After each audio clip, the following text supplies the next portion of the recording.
Seguimos en esta cápsula. Vamos a continuar hablando sobre los decretos, circulares y acuerdos administrativos.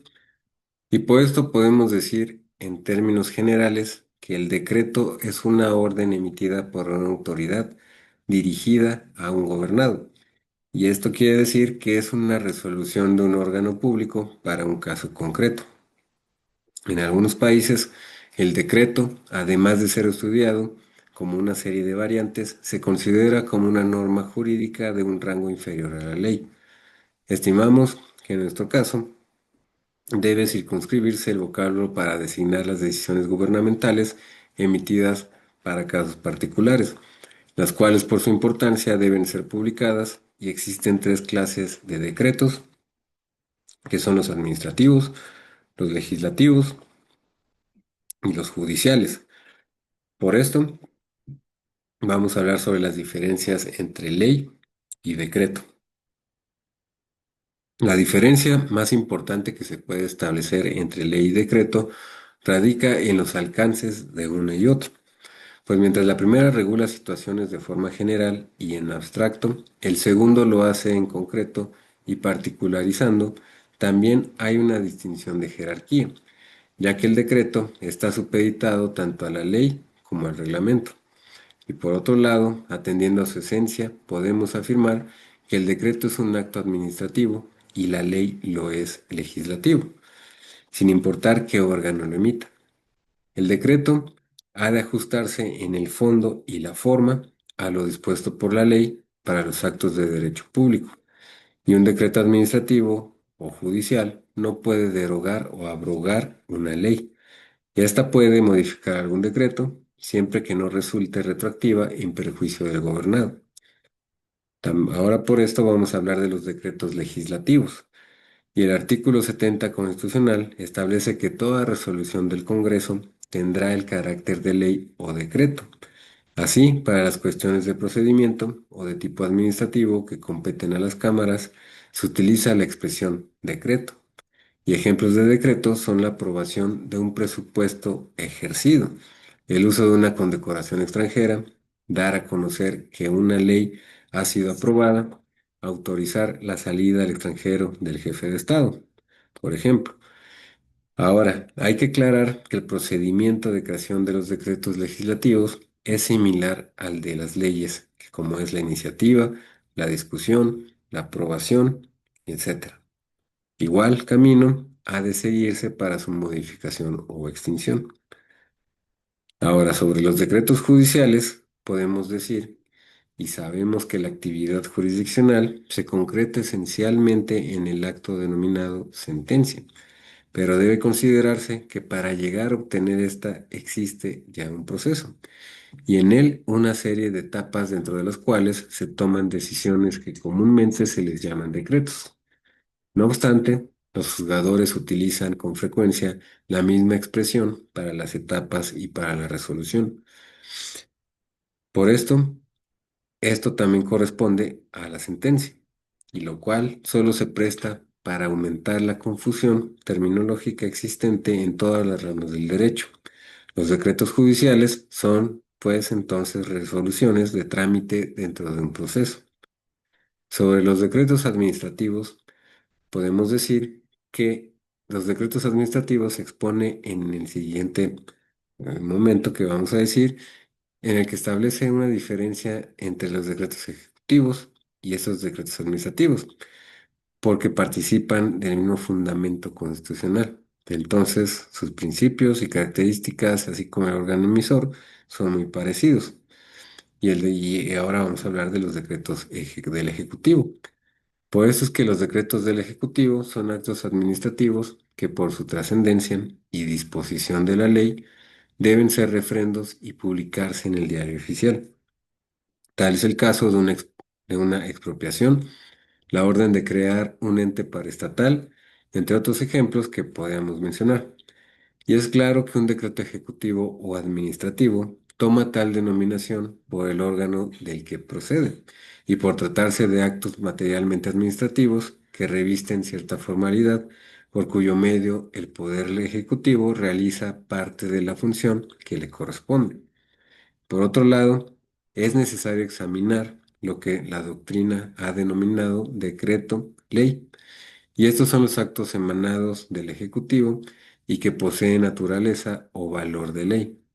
La trascendencia de tales actos nos obliga a señalar la causa por la cual son expedidos, y el Poder Legislativo delega parte de su competencia al Ejecutivo según normas constitucionales que lo permiten, y en este supuesto se habla del decreto delegado, y es el caso del que vamos del artículo 131 de la Constitución Federal.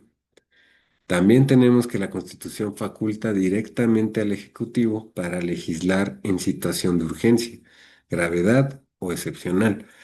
En estos casos se trataría de un decreto de necesidad, que es el artículo 29. También debido a una situación jurídico-política irregular, producto de una revolución o un golpe de Estado, una revuelta, etc. El jefe del Ejecutivo emite legislación mediante decretos.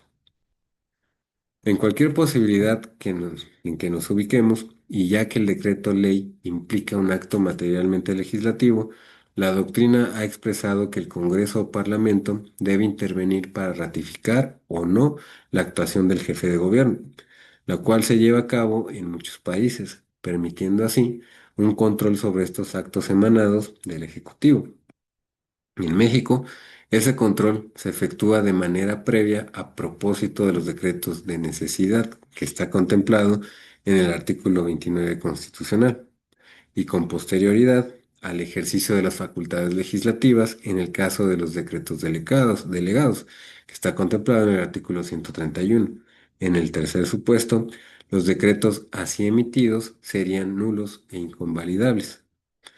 Respecto a las medidas que pueden tomar el Consejo de Salubridad General, basados en la fracción 16 del artículo 73 de la Constitución, se trata de reglamentos cuando van a ser sancionados por el presidente de la República y de decreto delegado cuando sean después revisadas por el Congreso de la Unión en los casos que le competen. Ahora tenemos las circulares. Las circulares podemos definir como concepto que es el documento de orden interno por el cual se transmiten orientaciones, aclaraciones, información o interpretación legal o reglamentaria del funcionario jerárquicamente superior a los subordinados, y dichos documentos disponen la conducta a seguir respecto a ciertos actos o servicios. Esta figura también recibe la denominación de instrucciones de servicio y está considerada como típico acto administrativo interno.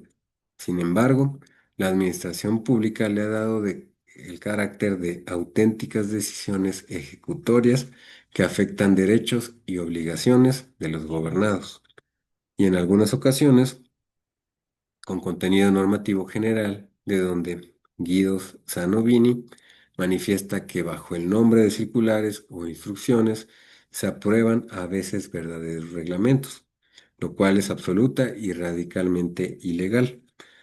La circular la encontramos en la escala jurídica, abajo de la ley y del reglamento, y antes del acto concreto. Es básicamente de naturaleza interpretativa, y según Maurice Bourdieu, las circulares pueden también ser interpretativas, de carácter interno o reglamentarias. Como dijimos también anteriormente, estas últimas son inadmisibles en el derecho mexicano. En la práctica, ya en la práctica administrativa, de nuestro sistema gubernamental, reciben distintos nombres, aparte de circular, según el medio físico de comunicación, lo cual no altera su naturaleza ni requisitos, y así tenemos el oficio circular, el telegrama, telegrama circular, el telex circular y circular vía fax o a través de correo electrónico, entre otros. Ahora, los principios que rigen esta materia, podemos decir, bueno, que rigen las circulares, son un acto administrativo unilateral, también que tienen carácter interno y también que pueden trascender la vida de los gobernados sin causarles perjuicios. En este caso, han de ser publicadas. También que deben sujetarse a la ley y sus reglamentos que no deben crear normas legales o reglamentarias, y su fundamento no es la potestad reglamentaria, sino la potestad jerárquica. Sobre los efectos de la circular tenemos que la circular, dado su carácter interno, obliga de manera general o singular a la administración pública, dependiendo de la autoridad que la haya producido, no debe establecer derechos u obligaciones para el particular, y cabe la posibilidad de que trascienda a la vida del gobernado, por ejemplo, la modificación de horario de servicio o la adopción de formatos para ciertos trámites. No puede derogar o abrogar normas de mayor valor como son el reglamento y la ley. Las circulares que por cualquier razón contengan normas jurídicas generales, estas pierden su naturaleza y se convierten, de hecho, en auténticos reglamentos. En esta situación, en atención a su verdadera esencia, deben tener el tratamiento, procedimiento de creación y formalidades de una disposición reglamentaria, incluyendo que el servidor público autor de ella tenga la facultad reglamentaria. Y hasta aquí vamos a dejar esta cápsula y en la siguiente cápsula vamos a hablar muy brevemente sobre el acuerdo y vamos a hablar, tomar un poquito, reforzar un poco más sobre el acto administrativo.